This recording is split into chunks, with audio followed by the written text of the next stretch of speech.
Sa tulong ng isang kaibigan, mayroon daw isang campsite na pwede namin tuluyan. At hindi kalayuan, narating na namin ang campsite na to.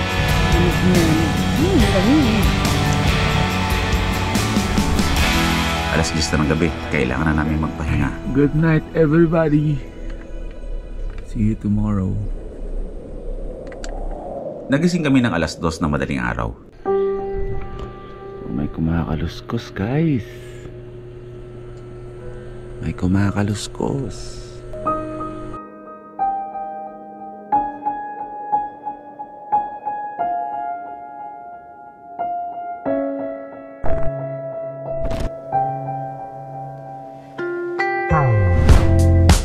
Welcome back to another van life experience.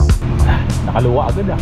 Isa na namang episode ng paglalakbay kasama ang ating mini camper van na si Watod. Hindi ko alam kung nakikita nyo pero gabi-gabi dito sa Malolos, Bulacan, kahit na hindi taglamig, tagpapag talaga. Gabi na nang umalis kami ng Malolos, Bulacan. Ganito talaga ako madalas bumiyahe. Bakit gabi? Para mabilis. Para maiwasan ang matinding traffic sa araw. Hinahataw-hataw na tayo dito ng malalaking truck. Akala ko kami na yung mabagal, mayroon pa pala mas mabagal sa amin. Wala pang 2 oras ay narating na namin agad ang Calamba, Laguna. Pwede ba doon? Drive-thru? O ano tayo? Hinto kaya tayo? Oo nga, hindi tayo. Pagod na ako eh. Wow! Napagod, saglit nga lang tayo. Sa mga oras na to, inaantok na ako. At kailangan ko na ng kape. Si Boy P, pag nasa expressway, napakatahimik. Pag nandito sa National Road na to, daldal na ng daldal. Ewa, tumataas yung presyon ko kapag nasa express. Parang bagal na. Nagraragasaan kasi yung mga sasakyan. Hindi ko alam kung bakit kapag nasa expressway talaga ako, parang naninigas yung buong katawan ko kapag sasakyan dala ko ha. Pero syempre pag big bike,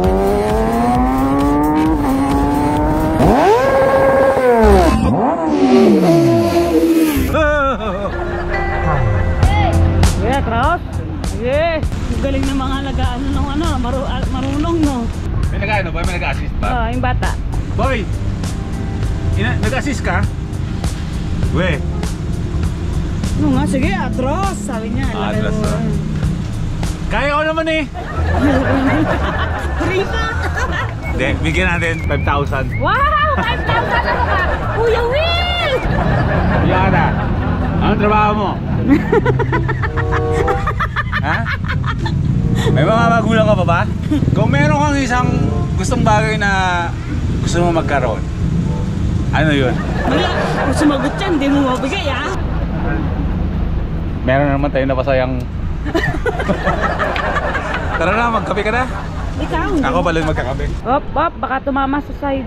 I-flex ko lang yung ano ko. Ayan, meron akong boy first time na snapback. Limited edition, made of AJF custom. 1.5 lang. PM lang kayo sa boy first time page sa Facebook. Nag-ship kami nationwide, worldwide, universal. Kape tayo. Kape tayo.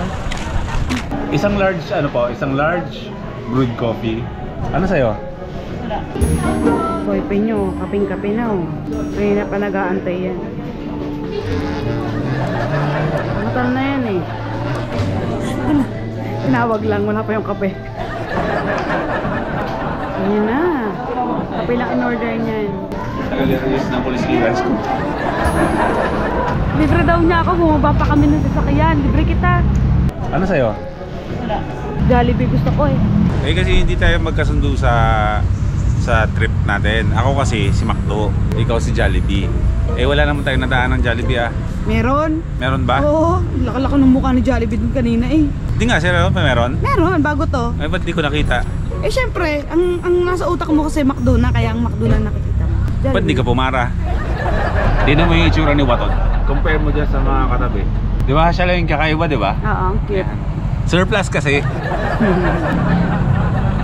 Ha? Vlogger? Depende sa panahon. Mahal, may tanong ako. Masaya ka ba? Saan? Sa ngayon? Kabuuan? Yes?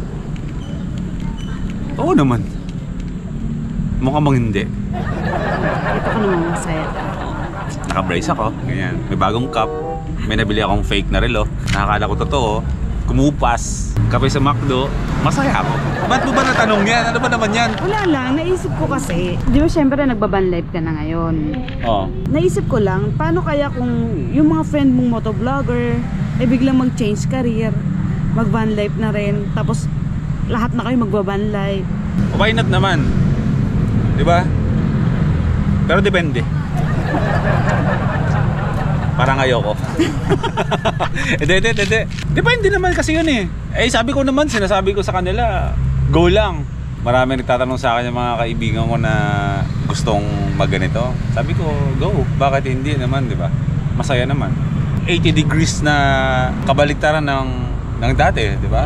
Di ba sabi ko nga palagi na hindi nga ako mabilis ako manawa kapag alam ko na paulit-ulit na lang yung ginagawa ko at mukhang wala ng progress. Kahit sabihin mo na kumikita ka naman maayos, di ba? Pero yung routine mo is paulit-ulit na lang na yun at yun na lang lagi yung naipoproduce mo na video, wala ka na ibang magawa.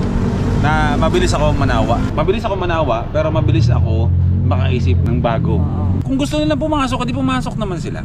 Huwag lang sila mag-ingay kasi marami magagalit na mga campers kapag kasi ito ang kaibahan nung dati na syempre uso sa motovlogging yung meet up. Sa van life, sa camping, isa yun sa pwedeng ikagalit sa iyo ng mga tao kapag pinasok nila. So, matik yun na kapag nag-van life kayo, matahimik na buhay ang gusto niyo. Kasi lahat ng mga tao na nasa paligid na kasabay mo nagka-camping, katahimikan ang gusto. Kaya wag na kayong mag-van life. Hindi, joke lang. Kaya rin siguro ito nauwi rin talaga ako sa ganito kasi kahit naman dati sa mundo ko sa motovlogging, alam mo yun, iniisip mo pa rin lagi na gusto ko talaga ng tahimik na buhay. Tapos naitawid ko naman siya from motovlogging to van life ng swabe lang, nang hindi ko pinipilit. Mas na-enjoy ko ngayon kasi nakuha ko yung gusto ko. Na nagtatrabaho ako pero tahimik yung mundo ko. Na ako eh. Magmo-motovlog ka pa rin naman kasi may motor ka pa rin. Oo, pero sabi ko nga magmo-motovlog ako pero hindi na siya tulad dun dati na bugbog sarado ako sa motovlogging. Dumating talaga ako din sa point na umuntog siguro ako sa kasalanan ng Philippine Loop eh.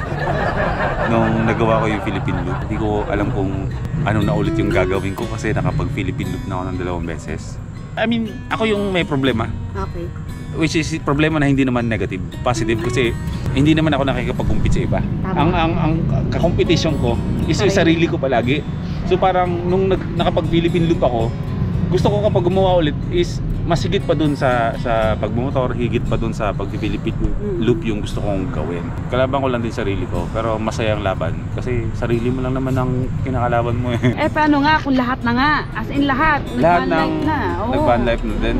Eh di maglilipat na ako, magkaano naman ako? Aeroplano vlogs, ganoon. Eh paano? Sinundan ka pa rin kasi yun naman yung gusto nilang gawin. Airplane vlogs? Oo. Eh siguro noong time na pag nag-airplane vlogs na ako, wala nang motovlogger, eh di balik ako sa motovlogging. Hindi, joke lang. Joke lang yung sinasabi ko ah. Matambay lang tayo dito pero gusto ko merong katuturan yung kwentuhan natin at nanonood sila. Sundin nyo kung ano talaga yung gusto nyong gawin. Ako talaga pinagmamalaki, hindi ko pinagmamayabang. Mag-iiba yung pinagmamayabang sa pinagmamalaki. Ako pinagmamalaki ko na nabalansi ko yung gusto kong gawin at the same time nagtatrabaho ako. Parang ang healthy lang ngayon ng mga bagay-bagay. Ngayon na nababalansi ko na yung buhay kasi nga dati hindi di ba? Wala akong time kahit sa sarili ko, wala akong time sa sarili ko dati. Wala akong time sa pamilya. Pero ngayon, 'di ba, na nagkakaroon ako ng time sa inyo, 'di ba? Pero wag na kayo mag-van life. Joke lang.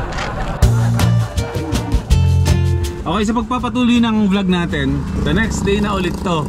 At on the way tayo ngayon papuntang Cavite kasi dapat kagabi pa gagawa kami ng loop, magtataal loop sana tayo. Eh kaso nga lang may mga changes sa mga ganap-ganap. Pakabite na kami ngayon and then hatid lang namin to. Tulog. Ito yung mga aso namin na kailangan na naming ibigay sa mga bago nilang mga magulang. Meron akong dog na isasama ko sa mga adventures in the future. Here we standing on a road. decide akong pumunta ng Tagaytay na dito sa camper van tayo matutulog. Maghahanap tayo ng spot mamaya. Siyempre wala namang spot doon ng mga para sa mga camper van, pero maghahanap tayo ng mga parking doon na pwede nating hintuan at makapagluto tayo ng simpleng hapunan.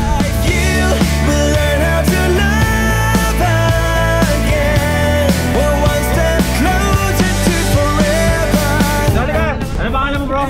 Jason, sir. Ayun, shoutout to you, bro Jason. Si ate Lani. Ate Lani. Apusan kita tsaka hapunan. Sige, damihan mo na. Minsan lang yung mapadpad dito. Ingat ha. Sige. Ingat kayo.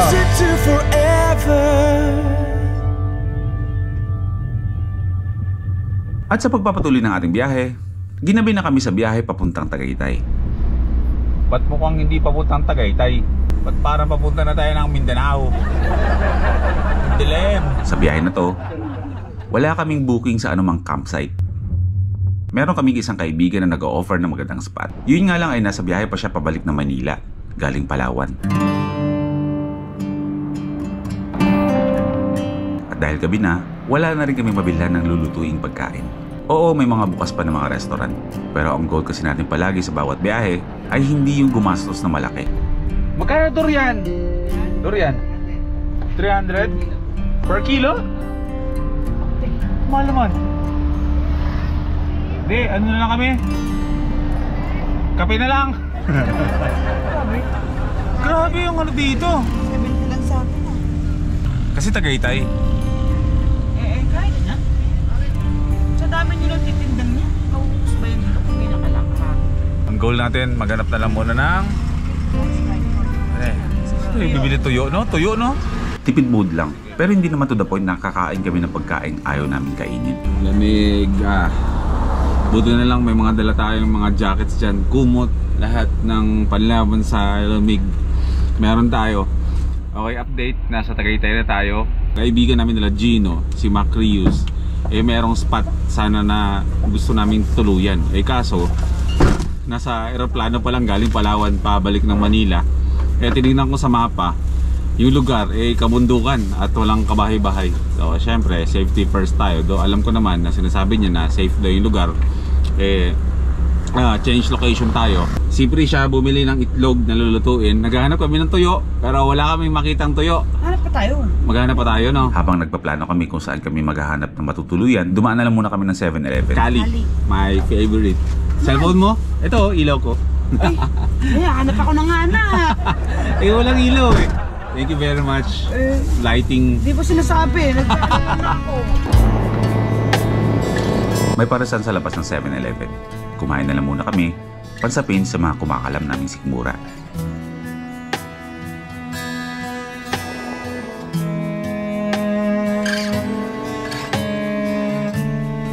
Sobrang lakas na talaga ng ulan. Sarado din ang gate ng campsite. Sarado yung campsite na tutuluyan namin. Ang dahilan kung bakit ako naghahanap ng campsite ay dahil kasama ko si Prisha. Kailangan nasa safe na lugar. Pero kung ako lang mag-isa, papark lang ako sa tabi-tabi. Pero hindi tayo ganun pag may kasama eh.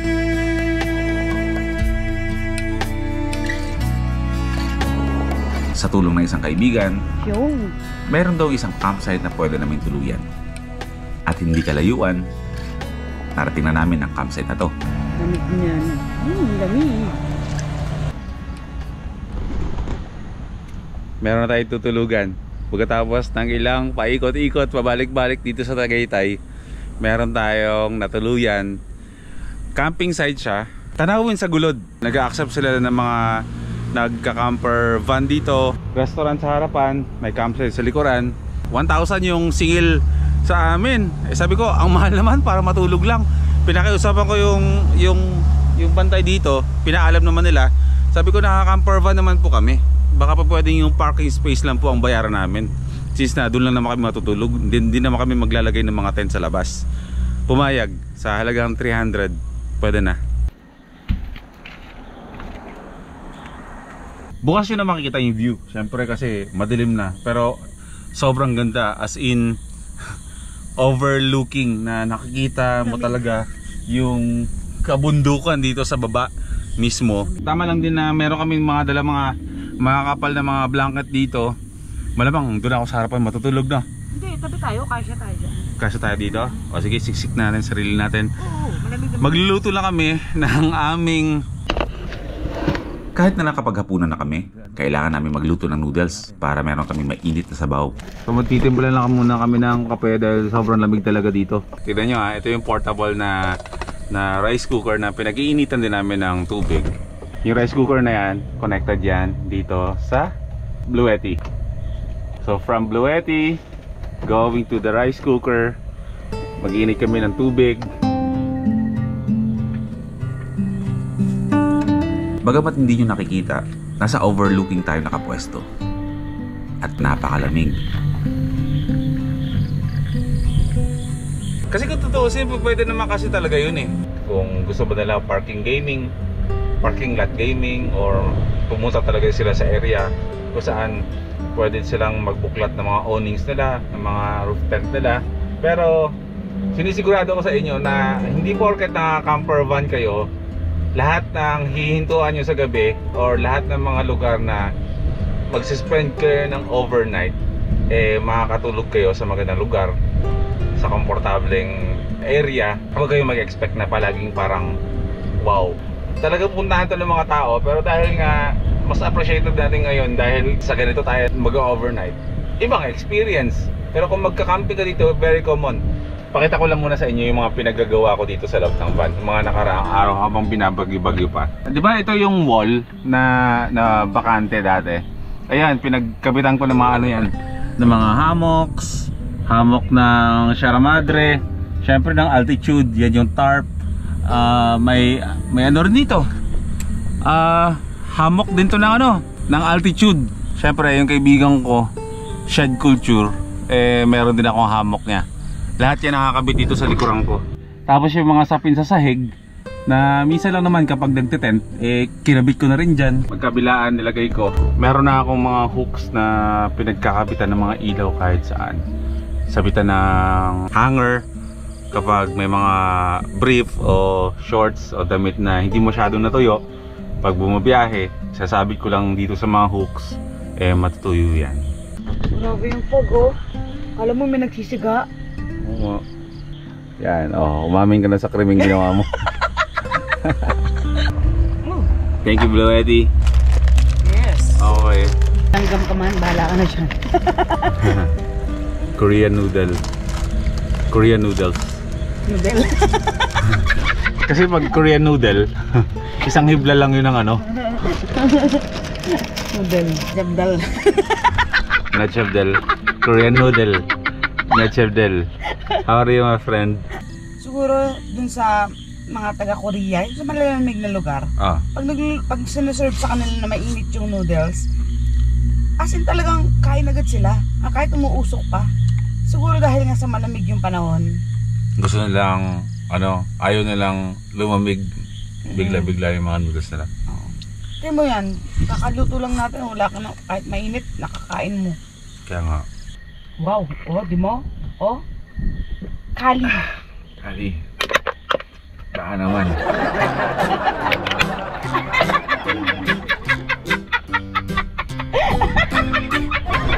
Kali ah.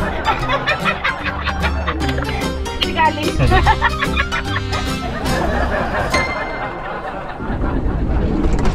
Alas 10 na ng gabi, kailangan na namin magpahinga.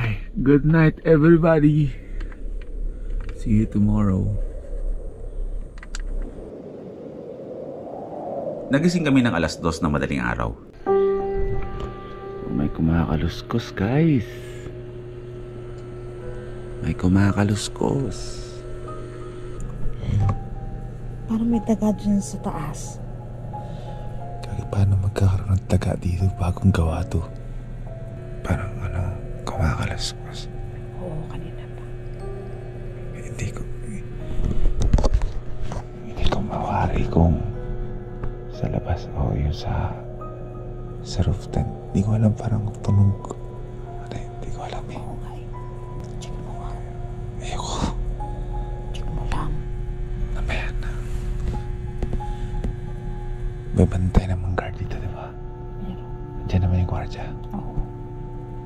Hindi namin alam kung saan nanggagaling ang kaluskos. Lumabas ako para i-check kung ano bang meron sa labas.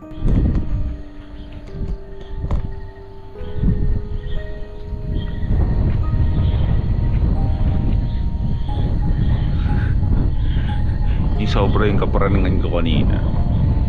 Sabi ko, nakatulog na ako. Sabi ko, parang may kumakaluskos na hindi ko mawari. Parang sabi ko, parang may daga ba yung may naipit pang daga sa roof tent. Parang may tutunog, parang nabubukas ng mga, parang alam mo yung feeling na parang kinakaluskos to na. Tulog na ako no, no? Lakas ng pandama ko, lakas ng pandinig ko, pakiramdam ko ba, ilang beses ako sumisilip sa bintana. Ano ba yung kumakaluskos na yun? So lang nga mamaya makita ko yung aso doon sa basurahan, binubuksan niya yung mga plastic doon. Wala ano nang inisip ko, wala nang pumasok sa isipan ko na baka ako may nakatungtong dito sa bubong na nagbubukas ng gusto makasabay sa camping. Pabalik-balik yung aso eh. Ulo ng aso to. Pabihirang aso yan. Iba din yung trip sa madaling araw eh. Prinaning ako noon na. Diyan, balik na tulog. Good night ulit. Good night.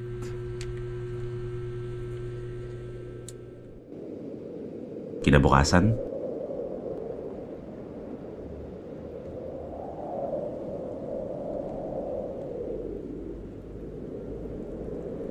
mas nauna pa ako nagising kesa sa alarm clock.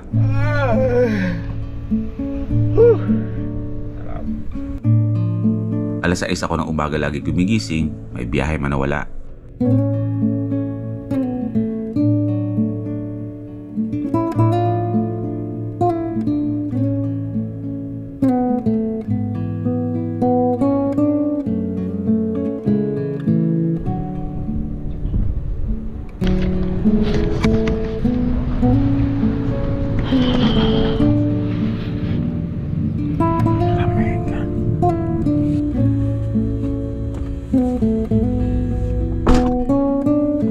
May mga pagkakataon din ng gabi na naaaalimpungatan ako dahil sa ginigising ako ng malakas na ulan.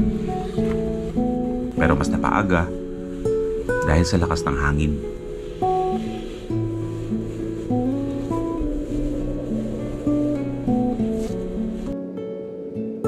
Napapagalaw niya si Watod. Dagdag pa yung nangungurot na lamig.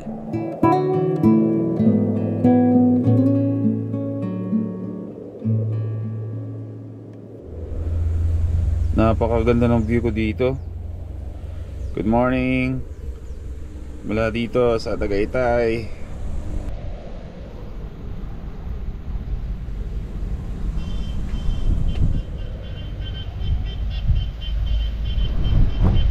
At habang nagkakape, napag-usapan namin yung nangyari kagabi.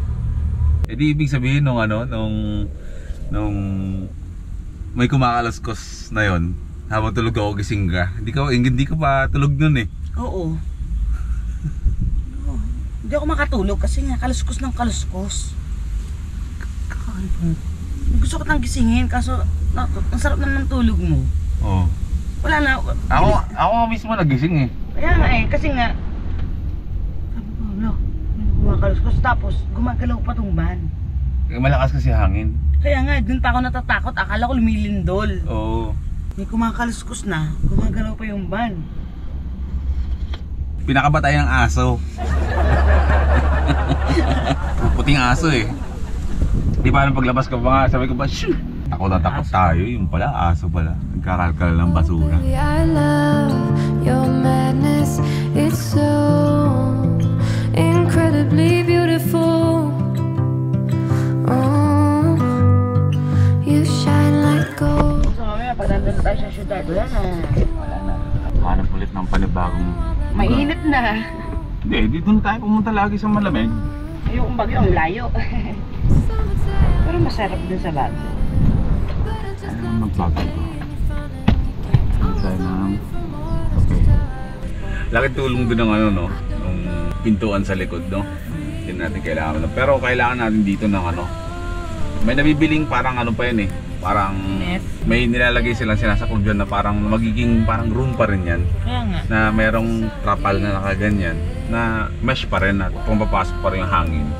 Doon sila nagluluto. to pieces. Yeah, I need it. Want your pandemonium. Lakas ng hangin. Alam na mula. O, tanggalin mo isang ano mo para pasipit mo ng pa. Kasi hindi mo maano, mahangin.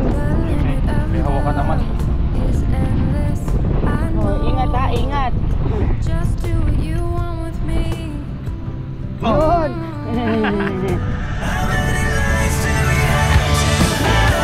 Next upload, meron tayong exciting na gagawin. Noon ko pa ito gustong gawin ng nakamotor, pero mas exciting ngayon kasi gagawin ko to nakasama si Watod. Gagawin natin ang Batangas Taal Loop. Ibig sabihin, iikutin natin ang buong lake. Mas lalo nag-exciting ang biyahe na to dahil huminto kami sa tabing kalsada, sa tabi ng Taal Lake para magluto ng aming tanghalian. Magkita-kita tayo sa susunod na vlog.